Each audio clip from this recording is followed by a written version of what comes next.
Hello, I hope we're all doing well. Welcome back to more Rocket League news out there. It's been a while since I've seen you guys for Rocket League news as we slowly approach the main stage of RLCS. I thought I'd give you guys a recap of some stories I've seen over the past few days and especially over the past few weeks on top of that, from most recent to, of course, least recent, and I hope you guys all enjoy. The first of which, actually rumors about there, thanks to Tadpole and Triple Trouble apparently joining FaZe Clan. Does it make you guys nervous signing with FaZe? Nah, mate. Still this FaZe, you know? Gotta go for it. And if you guys do not understand the accents, I understand, okay? A lot of us did not. I actually had to play it 2 or 3 times, but it's actually, does it make you guys nervous signing with FaZe? And he says, nah, mate, still with FaZe, you know. I understand. Maybe I could have given you guys a TLDR instead of the exact words, but with that being said, I think it's very cool. A team formerly of Red Reserve, and somewhat the ties to Red Reserve, of course, they have now left Esports altogether, are actually somewhat tied to FaZe Clan. And I am a bit surprised, though, of course, why he was asked if he was nervous still signing with FaZe Clan. If you guys have somehow not heard on this channel, all around the FaZe drama right now with Tfue, their biggest Fortnite player, in a lawsuit and going to take action against FaZe Clan sometime soon for his poor contract, and he has no reason to be worried about this. Besides Tfue in the contract, which has now been exposed on this channel, we've talked about it as well, and it was a very crappy contract. I'm not going to lie to you guys.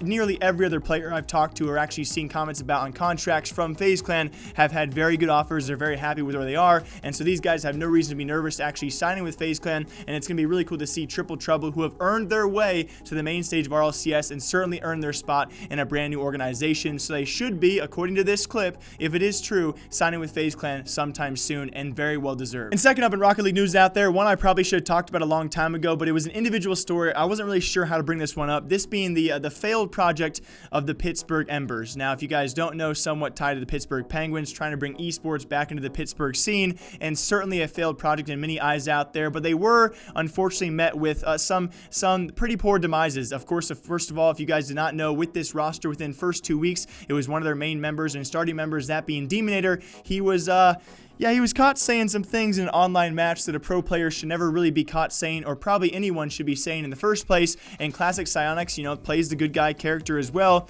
and they swapped him, or actually hit him with a very hefty ban, a 30-day Rocket League ban, and on top of that, no more Psionics sponsored events throughout the year of 2019, which meant the team, of course, had to fill in their substitute player, that being Kai. I think Kai was a pretty good stand-in from what I've seen so far. Very little, of course, around the team itself. And Sosa, I think by many eyes out there, especially across forums, was a very solid player for the team, but all of a sudden you have one of your main starters say that kind of thing, he gets banned. You really can't use him for the remainder of 2019. You have to fill in a substitute player all of a sudden through the season itself, and within the end of the season they actually place 5th place, which unfortunately enough in Rival Series means you are out of Rival Series. It's nothing like the main stage or RLCS where you actually have a chance for relegation, because that would mean there'd have to be a league below that, which there is not, unfortunately. And so with that being said, this really meant the end of the organization's run so far in Rocket League, unless they sign a new roster out there. And it is unfortunate, especially because you look at a product like this, they probably expected to make a quick turnaround for money, maybe choosing the right roster to eventually make it into RLCS, and you certainly see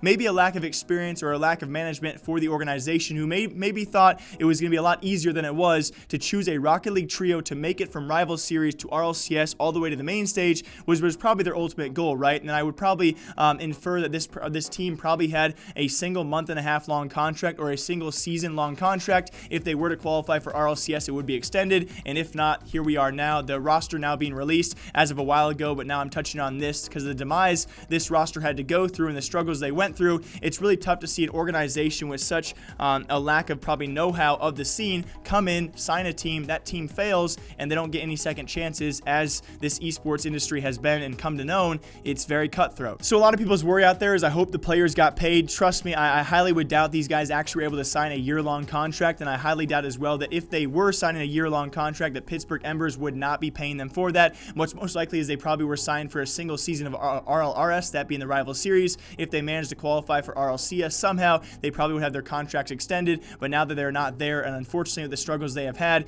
not competing with Pittsburgh Embers anymore, will this trio continue on? I really do hope so, requalify, and again, unfortunately enough, it is understandable from the organization perspective as well. When you have a team who's not even in the Rival Series, there's really absolutely no chance or a very low chance at even making RLCS during the year of 2019, if at all, or if even making prize pool winnings, which obviously financially wise is just not a smart move for the organization. Will Pittsburgh Embers leave the Rocket League scene altogether? We have no idea, but they will not continue on with this roster. And very lastly, for all of you guys, yet again, another individual story out there I was going to touch on, but it was too small of a story for an individual video, that being the case of CJCJ, now of course of Team Icon, and not making the Rocket League Championship Series, the main stage there. Unfortunately enough, just one overtime loss away. Of course, it went to the final game as well. Just a terrible thing to see, because I was talking about CJCJ. If you guys here on the channel actually follow Rocket League throughout the main season, I do cover NA as well as EU. I don't cover OCE because it's just too hard to cover that many teams, but CJCJ, definitely one of the brighter spirits out there from the region itself, and definitely one of the better people on camera. So let us start right now. A little bit of a mini vote or a little call out there, like I saw on the Reddit forums. We must have CJCJ on some sort of talent list for the Rocket League Championship Series. If you guys watch last season of RLCS on the main stage, he was one of the very few interviewers out there, or players, who actually had a very good personality, was very just fluent and very comfortable on camera. I would love to see this guy either on the desk, as an analyst, as a commentator, as an interviewer, whatever it might be. Here is my call right now. CJCJ needs to be at the Rocket League Championship Series, and I will repeat that every day until it actually happens. No, I won't. I don't see you guys enough for videos, but either way, let me know what you guys think about this in the comment section down below. That does it for a little bit of the Rocket League news recap. I hope you guys all enjoy it. If you guys want to keep on sending me stories, I would love to do a little weekly Rocket League recap of the news every single week leading up to the Championship Series, as we've broken down the main stage and the main season so far as well. Maybe give you guys predictions when it does come. I just think it would be a grave mistake not to see a guy, a personality, a character like CJCJ not somehow on the main stage in some sort of talent as well. And I think Psyonix is the type of developer that we have seen in the past. They make this kind of thing work. And I would almost say it right now, I am certain we will somehow see CJCJ at the main stage finals in some form or another. And I cannot wait for it. As you guys know, we cover Rocket League news a bit of an odd time, of course. Usually throughout RLCS, we cover it every single week, but it's been a bit sparse in terms of news. So hopefully going to see you guys back here once again before RLCS main stage does begin. But if I do not, I hope you guys all enjoy. I will see you back here hopefully sometime soon. And until then, take care.